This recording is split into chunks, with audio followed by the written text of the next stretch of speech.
nothing better than a 2:30 kick. You're going to have a little crisp fall air, 52, 53 degrees, sunny, 5 to 10 mile per hour wind out of the north. It's going to be a great day, a beautiful day, the Holiday Distillery tailgate day. It's going to be a great day for Kansas State to win a football game.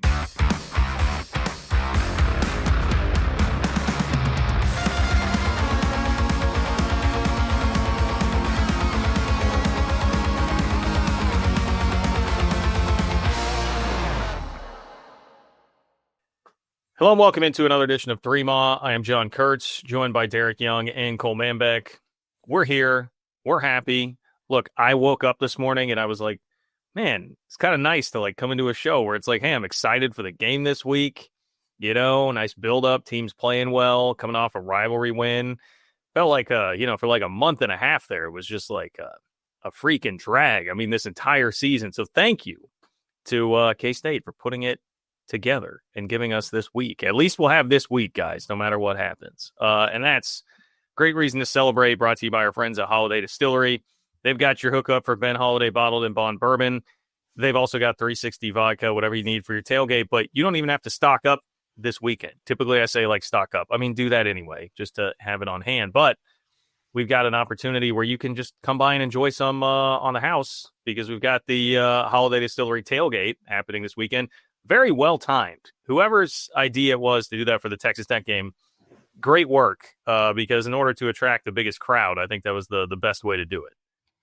Yeah, so that was thought out before the season that Texas Tech would probably be the most ideal game to do it, but it was also a risk, John, because it was on the heels of Kansas, and we know what the environment and atmosphere would have been like if K-State had lost that game to KU, and so as of 2 weeks ago, we were debating do we even really want to do it this year, especially if the KU game goes sideways? But it worked out perfect. So good call. I'll credit Cole Manbeck for that. I give Wyatt credit for that too. Just got some good fortune, and the vibes will be high over there at the tailgate. It'll be a good time. And spot 778. It's on the west side. It's toward the north end of the west side parking lot, so closer to the Veneer complex, not far from the stadium there. West paved lot, spot 778. Games at 2:30. We'll be ready to roll, right around noon. Feel free to stop by just before that. We'll be going until about 2:00. So come hang out with us for a couple hours. We'll be there and enjoy some drinks, some snacks, etc. And we're going to have one good time. Yeah. Cole, you started sounding like Robert there for a minute, man. That was taking me back to the days of the Robert's World segment on Power Cat Game Day, where he would go through his entire tailgating schedule. And he was like, west side paved stadium lot first. I'll go up and down there. Good job channeling your inner Robert. Well, I listened to you do that on Power Cat Game Day so much. I guess I have been trained to have that in my mind. If folks have been to this before, this is our fourth year doing it. It's the same spot we've always been in. So it's a great spot. It's over by my guy Casey's RV over there near the RV part of the west side. So come hang out. It'll be fun.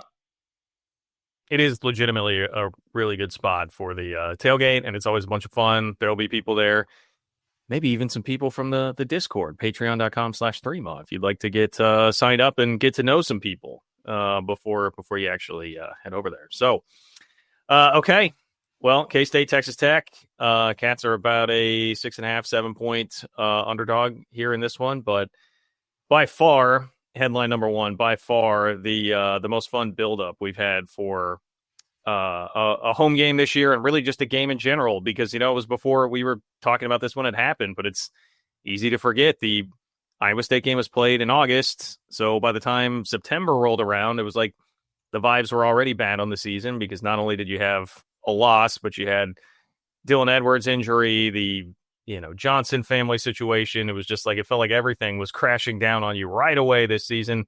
But now all of a sudden, with a home schedule that also didn't look very good, we're at least getting one big game here. That was the other thing I was thinking of with this, guys. It was this year you only have 6 home games. Iowa State was taken off the schedule. So Texas Tech really was it, to Cole's point about choosing this for the tailgate. And it's delivered. It's delivered. So I think everybody's excited, and this should be a great atmosphere Saturday. Almost TCU was almost maybe would have been a rival that had K-State beat Baylor the week before. Yeah. Oh, okay. Well, I was at the beginning of the year. I definitely would have had more faith in Texas Tech coming through with its talent than TCU, because I still feel the same way about TCU. You see TCU West Virginia at the end last week. TCU annoys me because they should be so much better. No, I agree. Tech's a lot better than TCU. But I'm just saying, like, in terms of like the game with the electricity was almost the TCU game rather than the Tech game. So, yeah, good call. Yeah, I mean, look, you got the 13th ranked team in the country coming in. It would have been ideal for, Texas Tech not to lose that Arizona State game and have them come in top 5 in the country. Boy, that would have been fun. But still, best team that's coming into Manhattan, best team on your schedule this year in Texas Tech, and the vibes are high for Kansas State. I mean, you've won 3 of your last 4. You really should have won 4 in a row. You're sitting at 3-2 in the Big 12. And look, we don't want to get out in front of our skis too much, and we're not going to do that on this show. If they beat Texas Tech, we can have a conversation around Big 12 title chances at that point and see what shakes out. But you do give yourself an opportunity if you win this game. And so I think it'll be the best atmosphere by far and away on the season, especially coming off a 25-point win over your rival. Everybody's feeling good. A 2:30 kick. Really, guys, the first fall-like kick you're having on the season, because if you remember, the TCU game was like 85 degrees. I mean, now you truly feel like fall college football weather. First day of November, nothing better than a 2:30 kick. You're going to have a little crisp fall air, 52, 53 degrees, sunny, 5 to 10 mile per hour wind out of the north. It's going to be a great day, a beautiful day, the Holiday Distillery tailgate day. It's going to be a great day for Kansas State to win a football game. So everybody get out there early, have some fun, and everybody's feeling good right now. So I think I'm excited for us as a fan base and the team to have this opportunity, at least, because, guys, frankly, a couple weeks ago, we never thought this would even come to fruition, where there'd be a home game where you were looking forward to it. I've been looking forward to this game all week. It's the first time this year where I'm excited to get to Manhattan. You guys know I go to every game, but it's like now there's like an electric feel where I'm counting down the hours to get to Saturday's game, which is the first time I felt that this year. Yeah, you don't have to go through the typical cycle of like, I'm not going. Like, Cole, we all know you're going. You're going to go. No, he's not even trying to hide it this time, ladies and gentlemen, so that's good. It'll be that game is played on the 1st of November, obviously, this Saturday. And it's funny, like, Kansas State, through all the yuck that we kind of had to endure in that first month and a half, they're pretty good at home still, though. Like, they're taking care of business at home. Like, North Dakota was ugly, but the only home loss, and there's a chance it could be the only home loss this year. It's funny, is Army. Well, to me, it's still just more the line of delineation is like the midway mark of the season so far. The first month was terrible. The second month, they've been a completely different team. And that brings me to our top storyline of the week, which is brought to you by our good friends at Alenco. Go to alencohome.com, ALENCO home.com to get hooked up with all your home improvement needs. We appreciate their help and support as always. But first month of the season, you have the Iowa State game, which, disappointing loss, but at least was fine. But then, it's that trio of games, North Dakota, Army, and Arizona, where they played like, frankly, one of the worst Power 4 teams in the country. Since the UCF game, though, they've played like borderline top 25 team, much more like what you expected this year. And so my question here is, I have started to treat this now, especially in the way that I'm talking about this game and framing up this game against Texas Tech, like we've got to talk about what this K-State team is and not what they were, which I think is fair now after the Kansas game. I'm like, okay, you guys, you got me bought in on this here, but is that foolish, I guess, is my question. Like, are we at the point now where we trust, hey, this team is what it is, it's not what it was, it's a complete 180, and so many of the issues early on seem to be like effort based, so it makes sense that they were able to kind of correct that midseason. No, I don't think it's silly to start believing in this team. Now, is it too little too late? Probably, if you're talking conference title, which I'm not going to do yet. I get that, but like, to be honest, that flat team, there was 3 games. Even the Iowa State and Ireland, they didn't really play flat. They lost that game and had chances to win. But it was the Army, Arizona, and North Dakota games that were infuriating from an effort and energy and competitive spirit standpoint. They've played with that more than they haven't now. Now, that doesn't really forgive how they looked. But I don't think this is the team that we saw in September anymore. I think this is the team that we saw for the entire month of October. And if that's the case, I'm not saying they'll win against Texas Tech. You'll hear that from me, at the end of the show. But I think they can compete with Texas Tech, especially since the game is at home. It's kind of the opposite of last year, guys, where they got off to a good start, started the year 7-1, and then fell apart at the end of the season. Now they're finding their groove in the middle to back half part of the season. So we'll see if they can carry it out and finish it strong. I'm not forgiving the start of the season, obviously, but I will just reemphasize that, it's a credit to this coaching staff, Chris Kleiman, to hold this locker room together and this culture to keep playing hard when the start they got off to. They didn't crumble like a Florida State did last season, right? I mean, in this era of the NIL and the transfer portal, it is so easy for a poor start to lead to just a disastrous season. And while, 6-6, 7-5, if that's the path they're headed toward, is certainly not ideal. And I'm incredibly disappointed with this season, regardless of the result. It's still a credit that Chris Kleiman and this staff were able to hold this locker room together to where they're still laying it on the line every Saturday. And they found themselves, obviously, and kept it together. So they deserve some credit there. But again, I feel like it's kind of like that basketball discussion we had last year, right? In February, when, it was like credit to Jerome Tang and the staff for keeping them together, right? But what does it actually mean? Yeah. Right. Yeah. Yep. So this is where they gotta carry this through. Like if you really want to cover up some of the disastrous part of the early part of the season, then go find a way to get on a heater here and win out. Do that. And that's my thought.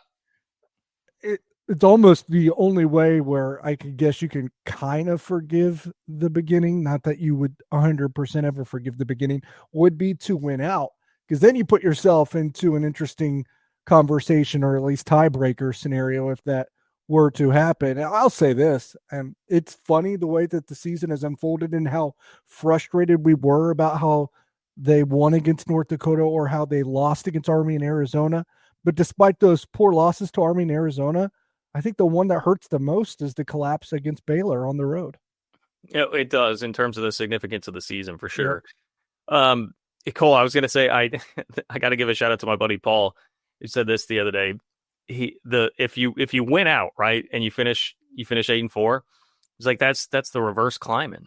I'm going to pull a reverse Kleiman, and I was like, well, you got to be careful with that. Is that on Urban Dictionary somewhere? The reverse Kleiman? Like, I don't know exactly what that means, but I guess it means finishing 8-4 while starting 1-3. I thought that was pretty good. I think I said it on the live show. You guys can validate this or not. Didn't Bill Snyder have a lot of seasons that kind of went this way? Not the non-conference part of it, but like they were sitting there with 4-3 or 5-3 and then finished real strong. 2013, 2015, maybe. I mean, 15, they were they had to rally. 17 kind of rallied, right?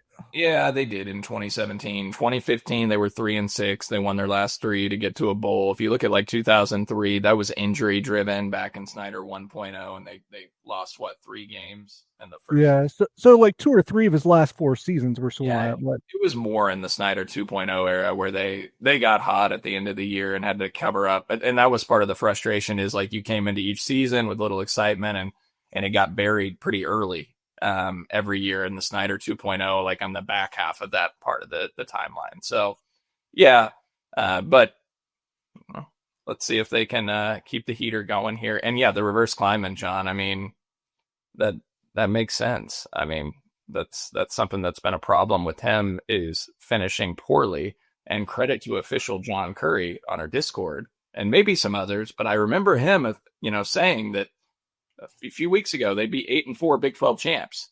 Yeah, that is on the table. He was predicting that weeks ago before any of this was on the table. And again, it's still a long ways off. I know we got more storylines to cover. I don't know if I'm digging into one here, but Coach Chris Kleiman at Kansas State, pretty good as an underdog.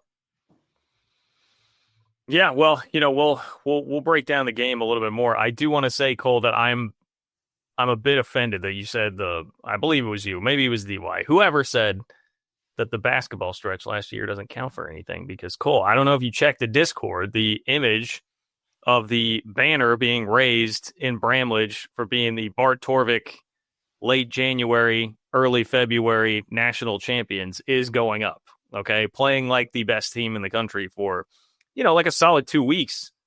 I think that's banner worthy. Okay. So maybe this football team will do it. And hey, the magnetism, the power of the Chris Kleiman 8-4 season is now your best friend. Okay. it is your best friend. It will magnetize this thing through to the finish where you continue to win games. Okay. You just sold them short. It was more than 2 weeks, John. I was like 6 games, right? So I guess 3 weeks. Yeah, 3 weeks. Jeez, disrespect. I found myself pacing back and forth in my hotel room watching that Arizona game. I was in Nashville. Yeah. Florida. So yeah, my kids were all asleep. Family was asleep, and I was walking back and forth with my laptop watching the game. So man. Yeah, but that's not the one. The one that sticks with me is Utah, because that was what broke it. Well, yeah, Utah. I was there for that. That did break it. So let's go on how about a 6-game heater for football, guys? Just like basketball. A 6-game winning streak for football seems pretty good. We're at 2 now. That gives you 4 more. And that at 7-2 would be ideal. Now, watch what's going to happen here. You'll win out, get to 8-4, and then excruciating cold. It's going to be like the what year was that? 1999, when Colorado had Nebraska beat and shanked like a 30-yard field goal to keep K-State out of the Big 12 championship game. I was going to say, what's going to happen is you lose in some bizarre tiebreaker scenario where some crazy thing happens in the final week of the regular season, or you win the Big 12 and don't go to the college football playoff. Yeah, John, that Colorado-Nebraska game on Black Friday, like you went into it with absolutely no hope. Colorado was terrible, and then Colorado is right there to win the game. That was in Lincoln, right? I'm pretty sure it was in Lincoln, and they had it was a chip shot field goal to win the game and send you to the Big 12 championship game, and they shanked it. Yep. Remember that? That was excruciating. So yes, it'll probably be we'll probably head into the last week, Thanksgiving weekend of the season, and we'll need one result, and it'll be right there of a big underdog needing to win, and something devastating will happen. So yeah. All right. Well, glad we're all on the same page here. But yes, we have more to say about the actual game here. Okay, and that is coming up in just a moment. But first, look, we're about to talk about Texas Tech. They have a very famous alum. I'm not sure if you've heard of him. His name is Patrick Mahomes. So calling all Chiefs fans, if you want to be next to Mahomes, you can be on the field at the 50 inside GEHA Field for the official coin toss at a Chiefs home game this season. Visit Chiefs.com/GEHA now. Enter to win a chance to be on the field for a once-in-a-lifetime view of the pregame coin toss. Plus, you can score other exclusive prizes. Enter for a chance to win at Chiefs.com/GEHA. GEHA is the proud partner of the Kansas City Chiefs. We're back in just a moment. My name is Terrell Jolly. A lot of people call me TJ, founder and CEO of Integrity Capital Management. So Integrity Capital Management originally started out as a property management firm, but we slowly transitioned to what is described as an incremental development firm that's focused on situational housing. I know most people say affordable, but we believe in creating housing for people that are actually in need and built to the end user. I believe everyone needs a home, because when you have home, you have hope. The reality is that when you're building a business, one thing you don't think about is what a true banking relationship means. And, I had the honor and privilege of meeting Debbie early on in my career when I was just trying to get going. And as a small business, it's really challenging at times because people don't understand the concept or not believe the longevity because you're just getting started. But Debbie was willing to take a chance on me, be patient with me. I almost look at it like a grassroots initiative. She's seen and believe what I'm about. Anybody that's really true about their business and want to get some things done, I would definitely trust hands down Emprise, because Deb's team, along with Aaron and Jackie and all the amazing people that work behind the scenes, even from the treasury side, I would say, hey, give them an opportunity, because you won't be disappointed, and you will actually be in hands that actually somebody care and that will see you from start to finish. All right, if you want to talk about K-State's chances in this game in a nutshell, I would just say point to all the situational factors here. All right, Texas Tech's got a huge game next week with BYU. Reese Davis, I saw people talking about, was already teasing that College Game Day maybe go into that game, which I think the world stops spinning if they go to game day, a Big 12 location for game day 2 weeks in a row. But that is on the table. You've also got Texas Tech just being a team that is, if you're looking at the records here, if you're looking at K-State's 4-4 record, maybe Tech doesn't get that fired up for the game. Tech may have a mental block here. They've lost 8 straight and 12 of 13 to K-State. You're going to have the fired up crowd. You've got all the momentum. You're playing so much better and can sneak up on them at the same time. Like, I think that's the basic case here, right, for why this feels like a game in which K-State really can compete, especially when you sprinkle little quarterback injury issues on top of it, which, of course, always seems to be there with Texas Tech. Yeah, I think they have more quarterback injury issues than even Kansas State did in their heyday when they were really running the quarterback and having all the guys banged up under center as well. And I think that could play a role here. I imagine Bear Morton is actually closer to 100% than we think, just because it seemed like he really could have went last week and didn't. They were able to hold him off because they played Oklahoma State. But he has a knack for finding a different injury, so that's something to keep an eye on. And obviously, they don't have Will Hammond in the bullpen this time around. They'd have to go to the third stringer. So I think that's significant. I think the winning streak and how Kansas State has owned teams has played out, right? Like we've seen it against Kansas. I think we could start saying TCU a little bit to an extent as well. Yeah. And now Texas Tech, you see, which I've covered Kansas State since 2017. That was my first football season. And in that time span, Texas Tech has not beat K-State. So it's interesting to look at. What I will say is a lot of the guys that will be contributing for Texas Tech on Saturday, a few are there that have been on the field with a loss against K-State, but there's a lot that don't. So winning streak and that psychological advantage probably isn't as pronounced as what it ultimately would have been in 3 or 4 years ago, just because you turn rosters over so much. Yeah, we'll get into the nuts and bolts of the specifics of the game, break down the offense and defense. But guys, I think the way for Kansas State to win this game is to continue what they've been doing. And it's easier said than done, but I think you're going to need multiple turnovers against Texas Tech, because trying to drive the length of the field against this Texas Tech defense, which might be the best in all of college football, is going to be a significant challenge. And if you look at how they lost to Arizona State, a couple short fields, interceptions set Arizona State up for a 21-yard touchdown drive in that game.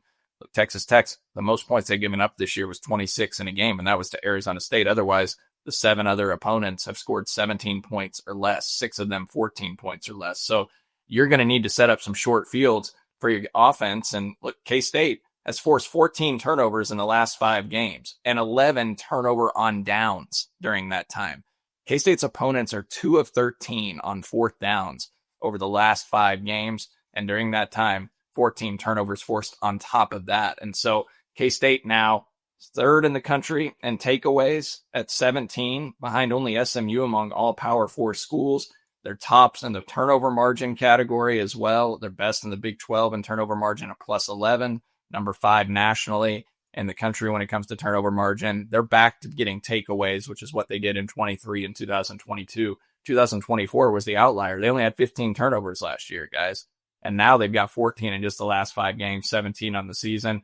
You're going to need to find a way to set up some short fields and force Bear Morton into an interception or 2 or a strip sack, some sort of turnover that sets you up with a shorter drive. Number 1 in America in takeaways right now, Kansas State. And obviously a lot of that's hinged on in the last few games during this really good stretch of football that they have played. I've been going back and forth. This week, I think 21 or less is a key to me. You got to keep Texas Tech at 21 points or less or you're not winning. And there's a chance that might not be enough, right? So, but I think 21 or less, I think you have to win a little bit of a low scoring affair. If you get in a shootout, track meet, you're probably dead in the water, because I don't know how much you can block Texas Tech. Short fields is right, as Cole said. So those are important things. I think red zone defense is important, because one thing is Texas Tech's offense is it's not a clown show. That even with the backup quarterback in, they can really drive the field. Where they have struggled at points is having to settle for field goals quite a bit. Number 95 nationally in red zone touchdown percentage. They've scored touchdowns on 24 of 42 red zone trips, a conversion rate of 57%. That's Texas Tech's offense. So DY, it's a good call out. You got to find a way to hold Texas Tech to field goals when they get in the red zone. That Tech defense only allowed 8 touchdowns and 16 red zone trips. Goodness, that's not a lot of red zone trips. That's 21st in the country at 50%. Yeah. Six, so it's like 2 red zone trips a game, basically. That's what Texas Tech's allowing. Yeah, so think about the Tech offense has been in the red zone 42 times, and their defense has only allowed teams into the red zone 16. That defense is nasty. The nightmare scenario is like, how's this offensive line do? I mean, even at their best this year, they've only been solid, I would say. And that might even be a little hyperbolic. And now they're playing by far the best defensive front seven that they'll see all year. So I was listening to the PFF college football preview show, and they were previewing this game, and it's a scary proposition going up against this defensive line when you think about the fact they pointed out, I think the best pass rush K-State had seen was Kansas. After that, it was UCF, neither of which were in like the top 70 in the country. I'm probably botching this stat, but it's pretty jarring. It was something like that. Now you're going to see one of probably the top 10 best pass rushes in the country, if not the best, from Texas Tech. Like, David Bailey is a complete stud. Romello Height is great.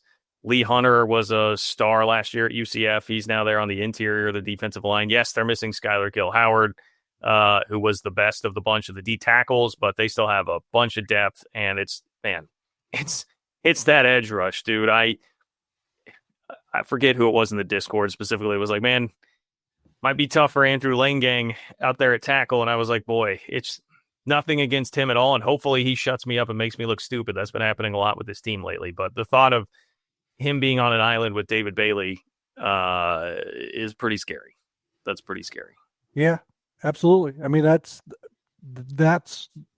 like the one, like there's more than one matchup, but that whole offensive line going up against this pass rush, this defensive front for Texas Tech is really what scares me off of even considering getting too hopeful, because like the discrepancy between the two couldn't be wider. Like, this isn't out. People are going to hate that. This is like an SEC defensive line, and our offensive line, Kent State's offensive line is just, it's not even as good as it was last year. And the best part of it is the way that Sam Hackness played recently, and I don't even think he can block Lee Hunter. Yeah, I mean, look, you got Hunter up the middle, powerful. Like, he's been at UCF a couple of years. K-State's went up against him. They went up against him in 2023 in Manhattan. He's a former transfer from Auburn, 5-star kid. Like, Tech, 3.25 sacks per game. That ranks 8th in the country. Next closest team K-State's faced in regards to sacks per game was TCU at 2.5. They ranked 31st nationally in that category. But if you look at pressure rate, John, the stat was UCF and KU are the only 2 top 75 pass rush defenses. Okay. K-State's against, according to PFF. Tech, obviously, elite there. 206 yards lost on sacks. That ranks 3rd most in the country, the Texas Tech's force. Texas Tech had 21 sacks all of last season. 1.62 per game. They ranked 92nd. They got 26 sacks already this season. David Bailey, the transfer from Stanford, 6'3", 250-pound senior, leads the country with 10.5 sacks. Also leads the country in sack yards lost at 100. The next closest in college football is 77 sack yards lost. So, look, these guys have taken a jump, too, in their career arc. You look at Romello Height. Romello Height's on his 4th school in 4 years. Guys, he only had 2.5 sacks at Georgia Tech last year. In his college football career, he only had 6.5 sacks. He's got 5 this year. And then you've got, obviously, David Bailey, as we mentioned, 14.5 sacks in his first 3 years at Stanford. This year, already 10.5. But, they're going up against a K-State team that, because Avery Johnson is pretty good at getting rid of the football when pressure comes, K-State only allowed 6 sacks on the season, 0.75 per game. That ranks 7th in the country in both categories in total sacks and sacks per game allowed. So that's something, I guess, that you could be slightly encouraged by. But if you look at Avery Johnson against the standard rush when he's not blitzed and against non-blitzes, etc., which you mentioned the PFF stuff, John, according to PFF, Avery Johnson in a standard pocket when not under pressure, 87.6 passing grade, top 15 in the country there, 10 touchdowns, 0 interceptions. But when he is pressured, the numbers take a drastic dip, obviously. And here's the other thing about Texas Tech that makes it so hard. They don't have to blitz you because they're so good on the front 4. So they can drop 7 guys into coverage and play pass pro. They're 115th in the country in pass blitz rate per PFF. So that's something else to be cognizant of. All but one turnover-worthy play from Avery Johnson this year. came against pressure, so that's not good. Cole, I love that. Man, I tried to actually do a little bit of research this time. I had 3 stats that I was bringing to the table. One was the PFF pass rush thing, which I totally botched, and then you're there to save it, thankfully. But I had the red zone touchdown percentage for Texas Tech that I was going to bust out during the prediction, and I had the sack number per game at 3.25 for Texas Tech, which is going to come up later in quick hitters. Man, It's already all out there because Cole scours the internet and mines it for every single stat possible. So. And I brought up a couple of those, so without even discussing it, all 3 of us had like the same like big factors for. Well, that's how you know. That's how you know we're locked in. All right, this team is not farting out Arizona efforts anymore. Okay, so like we're all trying. The team gives more effort. 3-Maw gives more effort. And to be fair, it's also easy to know what Texas Tech is good at and what they aren't. And we put the KU game behind us, guys. We're locked in. We're focused on Saturday. We're not talking about the Kansas game. We have moved on. We are focused on Texas Tech. And guys, the other points per drive allowed in college football, Texas Tech is allowing 0.78 points per drive defensively. That's number 1 in the country. If the season ended today, the 0.78 points per drive would be the lowest allowed by any college football team in a season since Georgia led the country in 2021 at 0.69 points per drive. They're number 4 in the country in net points per drive differential, which is the difference between offense and defensive points per drive. FEI defensive ranking, according to Brian Freemal, number 2 in the country behind only Ohio State. So look, we've talked up the defense, 15 turnovers by the Tech defense too, guys, number 12 in the country. But here's something that doesn't even show up necessarily when you look at the turnovers, because Texas Tech, guys, has forced 13 fumbles. They haven't recovered all of them. The turnover numbers obviously would be higher if you did, but they forced 13 fumbles. That is tied for the most in college football. Jacob Rodriguez, linebacker, has forced 5 fumbles. That's tied for the nation's lead. John, you watched the Utah game. DY, you watched the Utah game. Watch how Texas Tech punches the football out. They are coached by Shieldwood and that staff, the defensive coordinator, to punch the ball out. K-State only has 3 turnovers lost on offense on the entire season. They've been fabulous at taking care of the football. You're going to have to protect the ball more than ever against Tech. When you're going in, they're going to try to punch it out. So you have to have 2 hands on the football or have it high and tight against Tech because they're going to be looking to force a turnover as well. And that's going to be a big part of it. Kansas State has 8 turnovers on the season, guys, but 5 are because special teams. Yeah, right. Can we let's take that in. Okay. We are talking about a game that will kick off in November. That late in the season, K-State's offense has 3 turnovers the entire season. K-State's special teams unit has 5. Yes. 5, everybody. So if you think I'm crazy for complaining about special teams week after week, special teams has 5 turnovers through 8 games. The offense has 3. Okay, that is a problem. That's not good. Yeah. And go ahead, do what? I got 2 more things I want to get to at some point, but whatever's on your mind. I was just going to make John feel even better. Number 16 ranked team in the country in special teams, according to FEI, is Texas Tech. They're number 12 nationally in punt return efficiency and number 1 in the country in kick return efficiency. John, they have 4 punt returns of 20 plus yards, tied for 10th most in the country. 3 of 30 plus yards, tied for 6th nationally. 2 kick returns of 50 plus yards, tied for most in the country. They just housed a 99-yard kick return against Oklahoma State for a touchdown. I'm sure that'll go well. I'm sure, boy, that does suck. I didn't realize that part, Cole, because nothing infuriates me more, as you guys all know, than special teams. And I'm sure there will be multiple moments on Saturday where I'm going to be sitting in the press box, like wanting to jump out because of what the special teams unit is doing. And DY, I'm going to turn it over to you because I know you got something to say here. But the only other thing I would say is, in terms of rush defense, the other part about Tech can pin their ears back. You got to avoid getting into the 3rd and long and obvious passing situations, but it's so incredibly difficult. Texas Tech leads the country, only giving up 2.19 yards per carry defensively. Second best in the country is Texas at 2.41 yards per carry allowed. So it's not even close. They're only allowing 68 yards per game on the ground. That's lowest in the country. K-State averaging 4.42 yards per carry offensively, 61st in the country. No teams run for more than 103 yards versus Tech. The most allowed in the game by the Red Raiders was 3.4 yards per carry. Utah, which is number 5 in the country in yards per carry, only ran for 101 yards on 31 carries, 3.3 yards per rush. Last 3 opponents, 106 carries for 217 yards. Now, part of that's driven by the losses on sacks, but the bottom line is they're really good against the run. And so Avery Johnson is going to have to win this game with his arm. That is not an easy feat, given that their secondary is actually still solid as well, but the pass rush that they're going to be able to pin their ears back.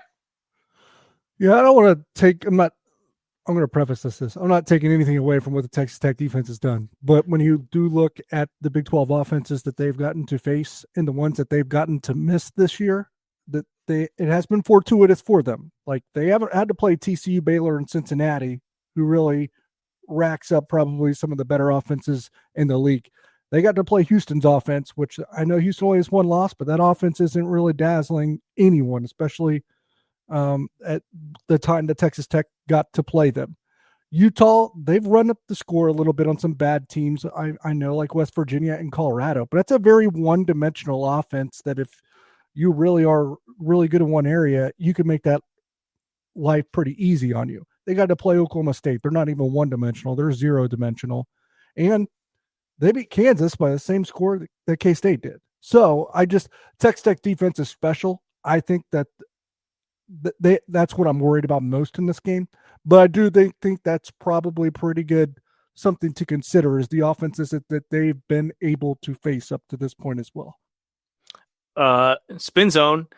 Avery Johnson has been pretty good at making plays on the run. We've complained about, hey, get him out on the run to scan the field and make plays more. So maybe even if there is pressure, he obviously has the athleticism to get out of it, more so than probably any of the quarterbacks we talked about. Maybe Devin Dampier, is in the same sort of category, but Devin Dampier can't throw the ball down the field. And that's been the one thing this K-State offense can do. If you watch the Utah game, it was like they had no ability to stretch the field outside of one grenade that Devin Dampier lobbed up there and got kind of lucky.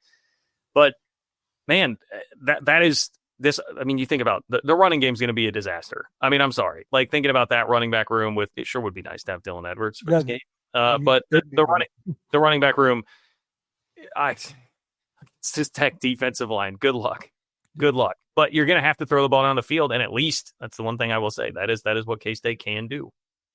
Well, you have the time to throw down the field. That'll be interesting. And they're going to have to manufacture something in place of the running. I don't think they're going to have a traditional running game. Maybe they can set up something for Avery. I don't know. Wait. Are you talking about 5-yard out routes, DY? Well, they're going to need some kind of quick pass to really substitute for a run game. My problem with that is the quick passing game. Those are just like, you're not really reading or going through progressions. And then that's when you can maybe run into a danger of throwing a pick six. You mean a screen? Maybe a screen? Yeah. But I don't know that you'd have to throw it to you'd have to have a running back that really can pop off something. Maybe Davon Rice. Do you trust him in that scenario? I don't know. Part of the challenge is you're only going to be able to run probably mostly 2- and 3-man route trees because you're going to need to keep a couple of guys in to chip the DNs, Romello Height and why am I? David Bailey. So Will Swanson, Garrett Oakley, the tight ends, what I would foresee happening, because they did it a little bit against KU guys, is they left them in to chip and then they leaked out. You saw what Travis Kelce did on Monday Night Football against Washington. Similar to that. Like, they're going to stay in. You're going to keep a running back in at times. So, like, you're not going to probably run more than 2-3-man route trees much of the game because you're going to need to keep guys in to help protect. You can't leave your offensive tackles isolated one-on-one. And the challenge that you have is it's not just, hey, we're going to take away this one elite pass rusher. They got 2 of them, 1 on each side. Well, they might have more than 2. Yeah, and their secondary is pretty good too. The other thing I wanted to point out, I know we haven't really talked much about the Texas Tech offense yet, but their offensive line has been really, really good. Cole, maybe you have the PFF stat because I remember the PFF guys throwing out a stat about Texas Tech's offensive line, but they've been able to run the ball really well at times. The Achilles heel has been finishing drives in the red zone, and that was even with Baron Morton. That was not just a Will Hammond thing. With Baron Morton, they kicked 7 field goals against Houston, I believe it was. They've had some games where they just have not been able to finish but they can run the ball. They've got two pretty good running backs, and they've got an offensive line that's been dominant. And we know the weakest part, I think fair to say at this point, of the defense, especially without Toby Osensami, who's your best pass rusher, is that defensive line. So I worry about Tech being able to just kind of road grade you on the ground with their running game. And I know that some of these outcomes, you look at the scores, it's like, man, they just like flatten these teams, and they did get to a point where they dominated at some point, but they kind of let Houston hang around a little bit. Utah, they didn't separate from them until the fourth quarter. They jumped all over KU, but then they kind of let them back in it before flattening them again. So I guess all I'm saying is they will give you an opportunity. You have to take it, though. Yeah, and I'll get to the offensive line grades here in just 1 second. I had to mention this stat from Parker Eves on our Discord, John. Texas Tech's 2 DNs, Height and David Bailey, have 50 and 37 pressures, respectively. That's 87 combined for the math majors. K-State's 6 defensive ends have combined for 69 pressures.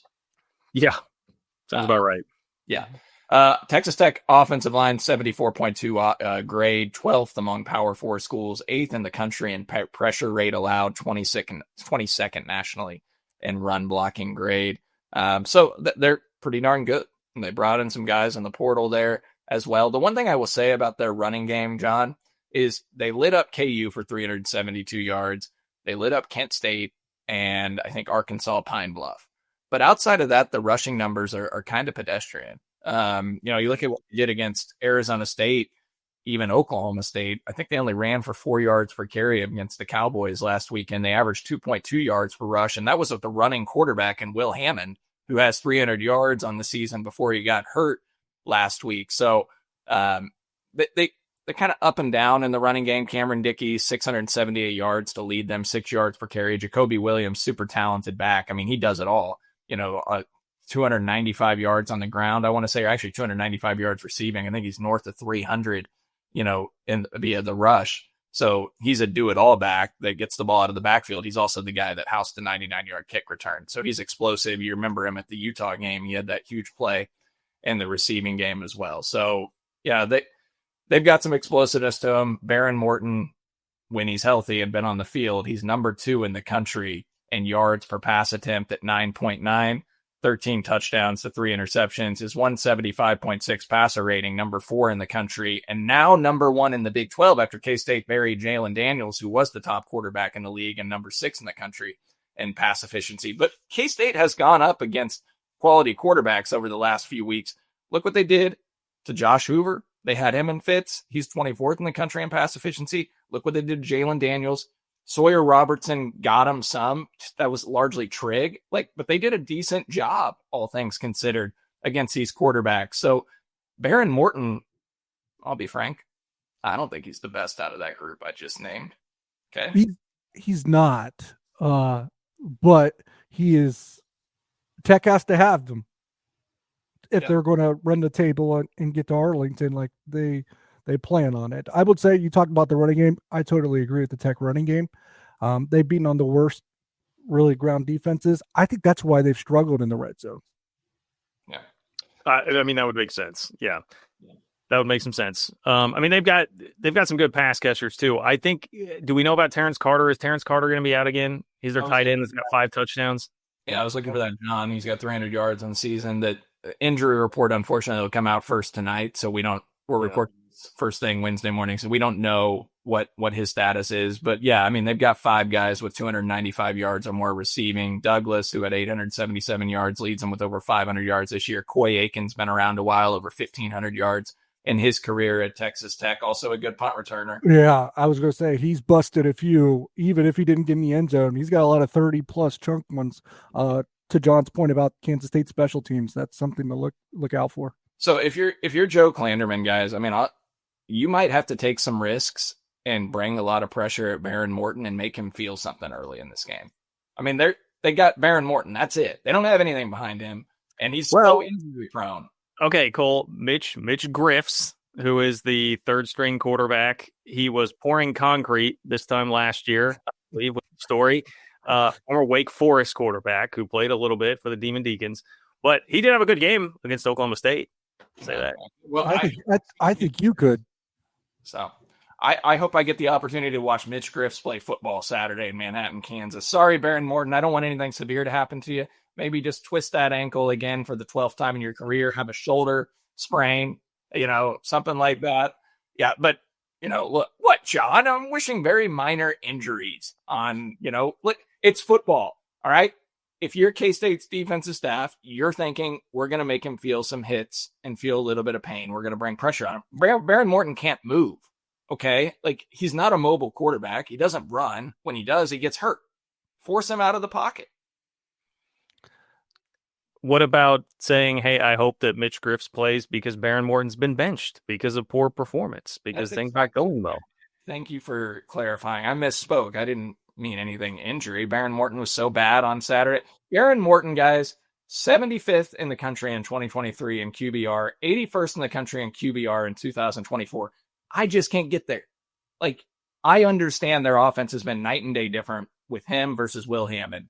So clearly he's the better alternative, and he may have made a huge jump this year. It could be talent around him as well. I think K-State can force him into a couple picks. He had 2 picks against Utah, the only defense that's elite that he's faced. Well, I'm careful to say anything here because I've been fighting the Baron Morton battle with Texas Tech fans all year, because I saw what Will Hammond did in the fourth quarter against Utah, and I was like, look, man, I mean, that sure looks better to me, like higher upside. And then Will Hammond fell flat on his face.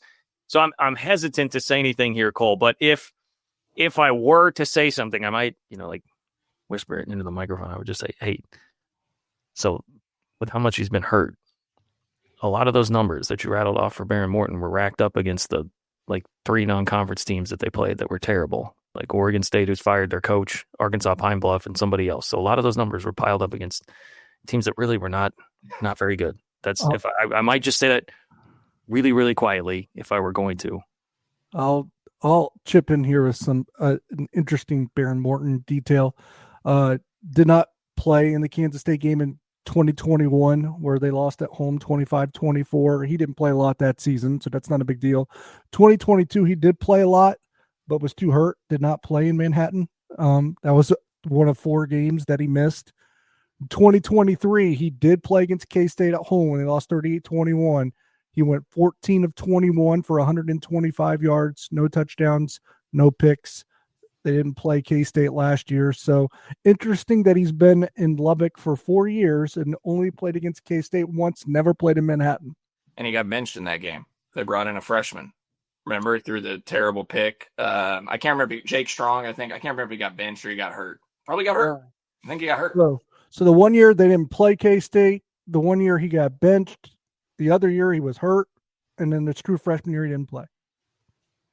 Look, he's a good quarterback when healthy. I think the debate is whether or not he's a great quarterback. He's a good quarterback when healthy, for sure. But that's obviously that's been the thing that has trailed him his entire career. All right, we need to take a break. We'll take a break, come back, get you some quick hitters, get to our predictions, see what happens here.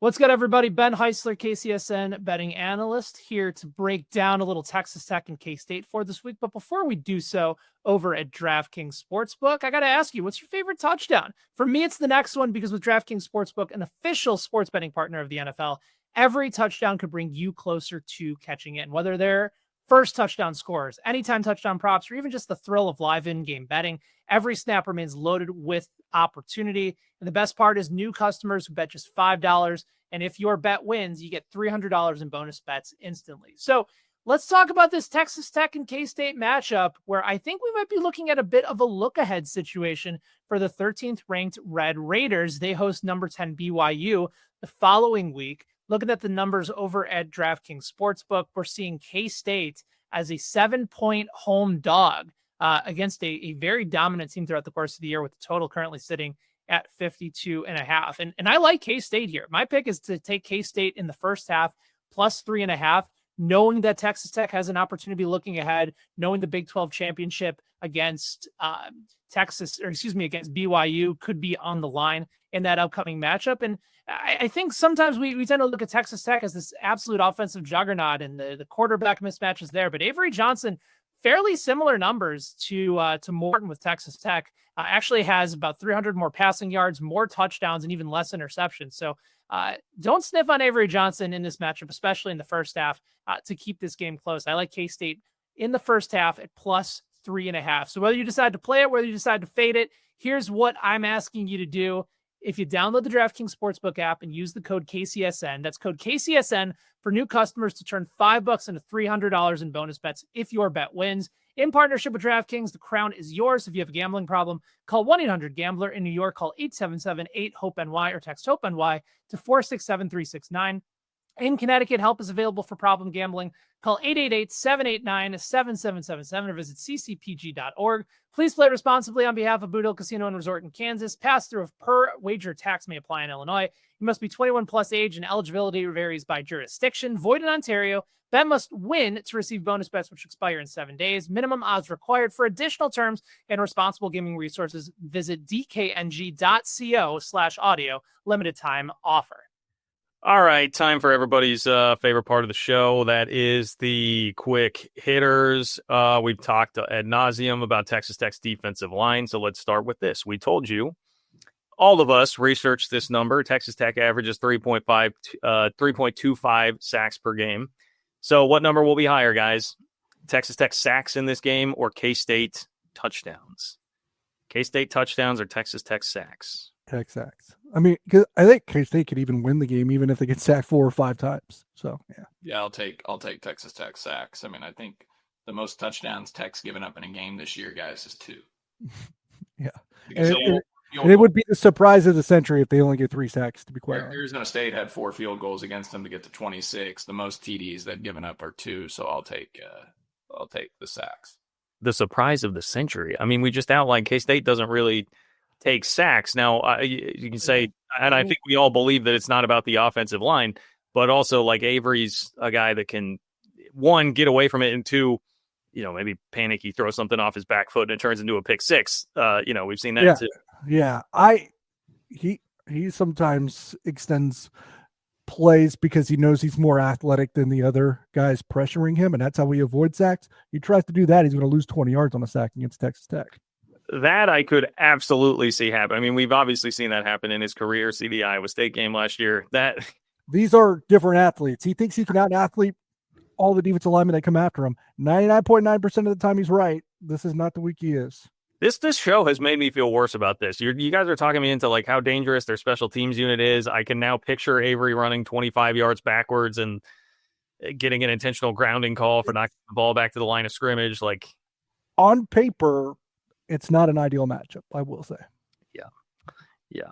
I like this question, guys. How many more victories will Jerome Tang get over Kansas before Lance Leipold beats K-State? Ooh, that is a great question. Oh, boy. What number were you thinking out loud? Well, so some of this you got to think about. You got to consider a lot of things here, okay? How long will both Lance Leipold and Jerome Tang be at their respective schools? Will Lance Leipold ever beat K-State? And then is Jerome Tang going to continue to be good enough to get his one a year at home, which always happens? I don't know. I actually said I was thinking in my head, like, I don't, if I gave you like an over under of 1.5. I think I might take, here's the funny thing. Not funny, but I think I told you guys this story before when I was talking to Stan Weber. I think this is a handful of years ago. And he said, a road win over KU is good for 2 wins because they're not going to beat on football because they're not going to beat K-State in Manhattan. So if you take that, then maybe I'll go over and say 2. Yeah. Yeah, except they almost did beat K-State Manhattan in 2024. Which... well, they almost beat him. They almost beat him at Lawrence in 23. It didn't matter. I know, and I agree. I have that same line of thinking. I'm not looking to bring back negative flashbacks there. I take the over. I take over 1.5. John, I'll take 2 for Jerome Tang. I don't think Lance Leipold is going to beat K-State during his time at KU at this point. I think and part of that will be dictated. I don't frankly know if Lance Leipold's going to be at KU more than another year or 2. I think it was an excuse, but did you see that J.J. Dunnigan's dad said that they decommitted because Lance Leipold was leaving? And I think it's an excuse because they want to say, well, we got a better offer and we're taking more money. Sure sounds like an excuse based on the fact that immediately you've got visits set up to Miami and Colorado and wherever else. That's, Yeah. that's a great cover by James Dunnigan, almost as good as his coverage against B.J. Johnson in 2002 against Texas and Manhattan. Oh, gosh. Look it up, kids. Okay, but He did bring up where- with Eagle Hall, too. where do you think Lance Leipold is going? I don't know. I mean, if Wisconsin were to open, I don't know if that's who they hire. but Yeah, well, I mean, I get everyone saying Wisconsin. Is Wisconsin going to hire a 4-4 Kansas coach? Like, you're starting to see some KU fans say, like, I want Lance Leipold gone. Well, like, you think Wisconsin fans are going to be, first of all, that's not realistic, and I don't agree with that. But, like, you think Wisconsin fans are going to be head over heels firing Luke Fickell and paying that astronomical buyout? Did you say lip Fickle? It's his brother. It's his brother, Lick Fickle. Yeah. You know, they're going to fire Lick. Hey, yeah, Jeff Grimes is already there. Get the band back together. Well, Jeff Grimes burned down that Wisconsin offense. So he's leaving a lot of damage in his wake the last 2 years. You know, best KU team in like 2 decades, and he ruined that season. And then whatever. He got fired at Utah before that too, I think, in Baylor. Oh, he was at BYU, but I think he did well at BYU. He was bad at Baylor. Anyway, Cole. Here's the thing, though. All these Kansas fans talking about wanted to get. I understand their frustration with Lance Leipold and them wanting to get to the next level, and they're not right now. But like, dude, I would kill for Kansas to have to take another stab at hiring a coach because I think the odds of them backsliding are so much greater than them hiring a coach who's going to take them higher than what Lance Leipold just did. So please, Kansas fans, run him out of town. That would be lovely. I would love that. I don't think that about Wisconsin because I think they need to make a move. But I thought that about some of these other teams that have already basically decided we're going to buy out our coach for $50 million to go hire another one. Where it's like Penn State. I get it. It was a bad start to the season, but it's going to be tough to like hire someone that did more for you than James Franklin. Actually, that's a great point, DY. Kansas has $300 million from David Booth. Use the money. You got the money. You guys got the money. Make it happen. You can shoo them away. You got the money. Pay the buyout. Okay. Let's see. Cole, would you rather get to replay, let's say next week? I'm going to give you this opportunity, okay? You get to replay the fourth quarter of the Baylor game, or would you rather replay the entire Iowa State game? Which one would you want to redo on? Ooh, redo. I can't go through the pain of the Iowa State game again. So I'll take So a redo, like we can reverse the outcome? Potentially, like you roll the dice, see what happens. Play the fourth quarter of the Baylor game again, or play the Iowa State game again. Fourth quarter Baylor. I mean, that could shift really everything about this season a little bit. Give me Baylor, John. I trust. Give me that 14-point lead against Baylor. Try that again. I don't want to go through 4 quarters with Iowa State again. So even though Rocco Beck sucks ass and Iowa State, is trash, and Matt Campbell's going to leave that program, and in shambles. Yeah, it's a shame. I have seen a lot of Matt Rule to Penn State, Matt Campbell to Nebraska scenarios popping up. You are, Cole, you have been missing some good Rocco Beck's time, for your Rocco Beck narrative. That has been going your way lately. So thank you. Congratulations on that. Over under 0.5 tortillas hit the playing surface on Saturday. Over. Because they're going to have fans there. Under. K-State fans aren't going to get their team penalized. Are you saying Tech fans might throw one on the field? Oh, that's a good point. I don't know. It could be either. Can we get if Texas Tech fan throws one on the field in Manhattan? Can we frame them and get them a 15-yard penalty, even though it's our stadium? I don't know how to determine. Here you go, Cole. Take someone on the staff, Nate Katzer. Shove a tortilla in his pocket. Oh, okay. Have him walk down the sideline, casually pull it out, plop it down, and then have a player walk by and pick it up and be like, "Hey, you see that Tech fan over there? There you go." What about a sword or something? Just drop a sword on the field. Well, that sees a little excessive. That's a little step up from a pocket knife, but well, just trying to push the limits, push the envelope a little here. I'm gonna get some. You know what? Rossville was red and black. I got a lot of red and black from back in the day. I could dress up as a Tech fan on Saturday and take care of this. Allegedly, folks, I wouldn't do that if the Portillo goes on the field. That wouldn't be me. Here's this is one straight from Nightmare Fuel group chat conversation that we were all having yesterday. Cole, would it hurt more to see Colin Klein at Missouri or Oklahoma State? Well, Oklahoma State, you have to face him in the Big 12, but Missouri would hurt more because of the dislike I have for Missouri, in my opinion. And it's going to be harder to get him away from Missouri than Oklahoma State because Missouri has the SEC money. Yeah, I mean, you nailed it. The Mizzou thing would suck because then it feels like, yeah, he's gone. And obviously the logic there is that Eli Drinkwitz's name is being brought up for a lot of these jobs. And like, I mean, I think the fact that LSU is now open increased the likelihood of that because Lane Kiffin could wind up at LSU as opposed to Florida. Then Florida has to move down the pecking order. I mean, yeah. And Larry Veach is the AD at Mizzou and has connections to Colin, obviously. Chad Weiberg has connections to Colin, Oklahoma State AD. I mean, there's a lot of former K-State associate ADs around the country. Yeah. Hey, Wake Forest. Watch out. Yeah. Yeah. You're calling beating down the door for that one. That's funny. Okay. Lead pipe block of the week. It was a bad week for me. I'm 5-3. Cole and DY are now 4-4. They were right on my heels. I had the Vols, baby. Right on my heels. I'm gonna, I had a couple that I was going back and forth between. There was one in the Big 12 that I liked. I think I'm actually going to go to the SEC, which burned me last week. Thank you, Arkansas.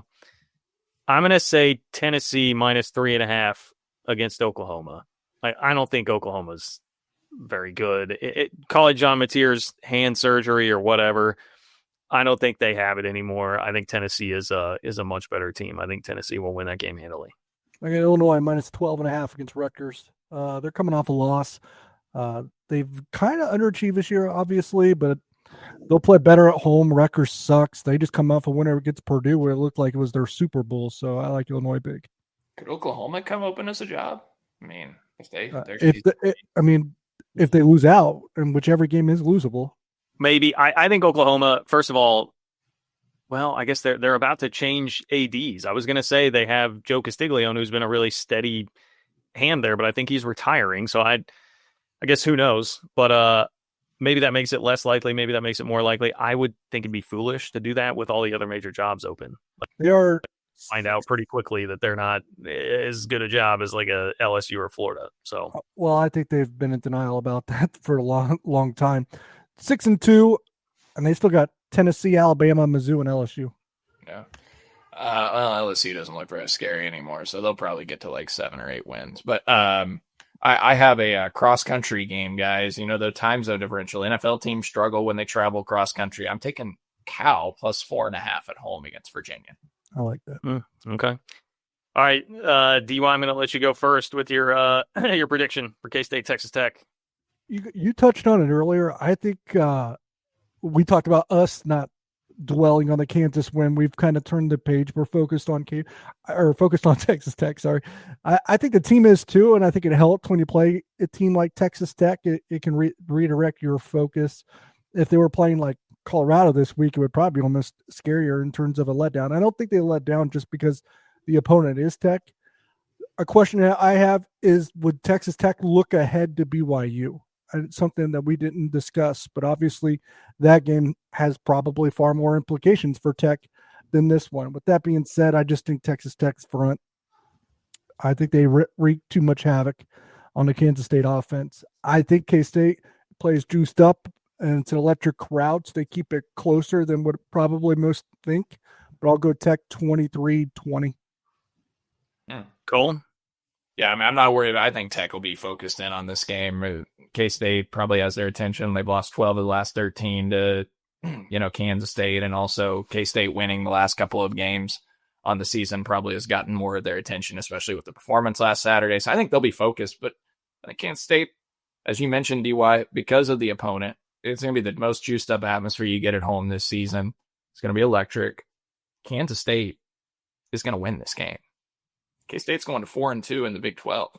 All right. Chris Kleiman typically beats a ranked team or two every year in college football. And as you mentioned, good as an underdog traditionally. Look, the SP Plus projects Texas Tech 33-21 with a 78% win probability. Brian Fremo's FEI projection has Texas Tech by 6.5 points and predicting a 24-17 game gets them a 67% win probability. But the SP Plus also says that Kansas State is one of the hottest teams in college football and overachieving. And they're going to overachieve on Saturday.